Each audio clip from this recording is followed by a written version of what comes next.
How's it going, everybody? This is BeatTheBush. Today I'm going to talk about churning bank accounts for cash. Over here you see several solicitations for opening a bank account, and usually they give you several $100s of value or even in cash. This first one gives you $350, but you have to deposit about $10,000 in there and you have to hold it in there for about 3 months. $350 is actually pretty good because this translates to about 3.5% yield. However, you don't have to wait a full year. You only need to put your money in there for only 3 months. If you put $10,000 in an online savings account, you'll likely only get about $130 instead. I have over here a Citibank offer. One is called Citi Priority and one is called Citi Gold. This one is 40,000 thank you points and this one is 50,000 thank you points. However, it comes with a pretty hefty requirement of having to keep $50,000 in there over a 3-month period. Now these guys, they charge you about a $30 monthly fee to open these accounts and hold it there if you don't hold $50,000. Now over 3 months, if you do not have this $50,000, you have to pay $90. Instead of putting your $50,000 into this checking account,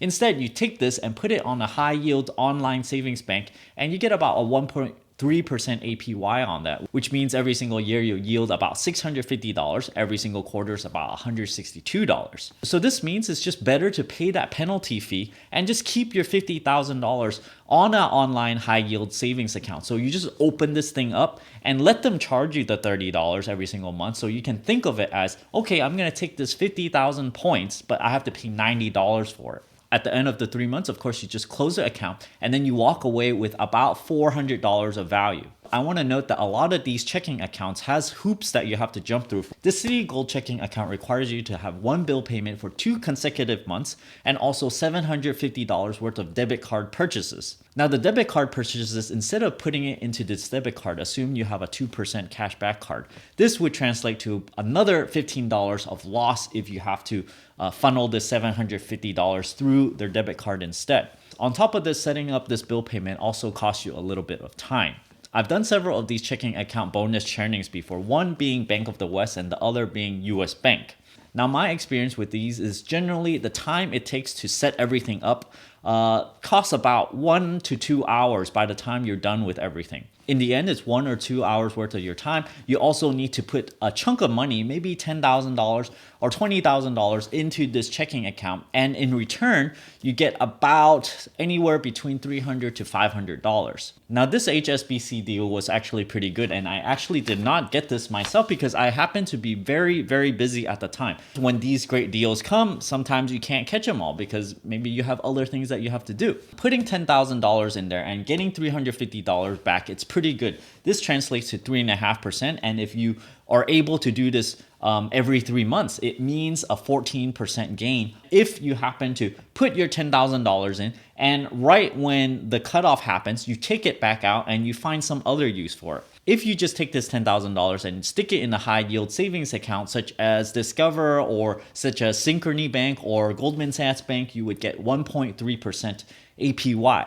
Now, I know this number is not going to stay constant and it's going to increase a little bit over the next few years. Instead, you can invest in something in bonds, which does have a little bit of principal risk. The one I personally like, it's a California municipal bonds. It yields about 5.6% and it's tax-free. So in effect, it's kind of like 7% or so. The gripe I have with opening these accounts is because you have to go in and open up these accounts and it will cost you anywhere between half an hour to 1 hour just, to wait in line in the bank and then get this account opened. It is something that is not scalable. Therefore, you cannot just look at this and go, oh, this is an effective 14% yield. So you can't really stick like $10,000 here and then maybe you have 2 more $10,000 chunks to do this with. You just can't find another bank that has such a good offer. So you might have some cash around and you might not be able to deploy it all in this scheme where you keep on opening up checking accounts and collecting the bonus. Another reason to not churn these checking accounts is because it takes time.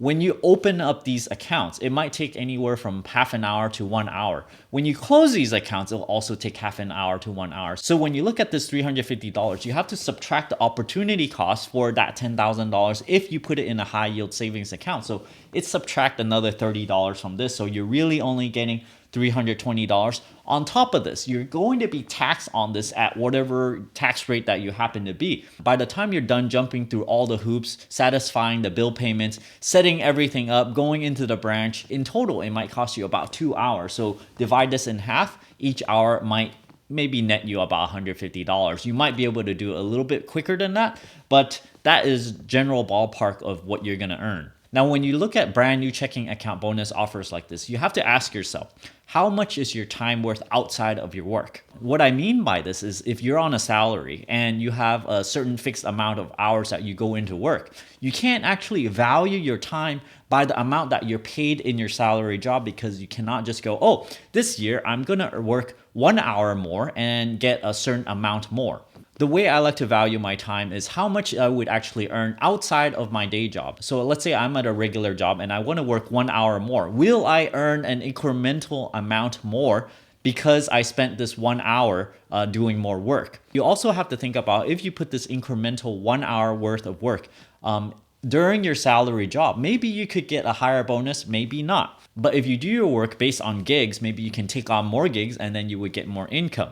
So I hope you enjoyed this way of thinking about opening brand new checking accounts just to churn them for the bonus or not. Basically, you think about it as two forks in the road. One of them is to spend the time to churn this checking account. The other one is to work on whatever job you have that earns you an incremental more amount. Some people that are not working at all and basically have a lot of free time, sure, you can just go and open these accounts, close them all the time. You know, you're just spending your time earning this cash back basically. Don't forget to give me a like on this video, comment down below. Let me know if you're a regular checking account bonus churner. If you're interested in supporting this channel, check out my Audible link down in the video description below where you can get a free audiobook. And if you don't like this audiobook or this service, you can cancel it before the subscription expires and you can still keep this audiobook for free. I also have a Patreon over here where you can get access to things such as spreadsheets that I've used on these videos. And as always, don't forget to subscribe to my channel over here and click that bell icon next to that subscribe button so that you get a new notification whenever I upload a brand new video. Thanks for watching.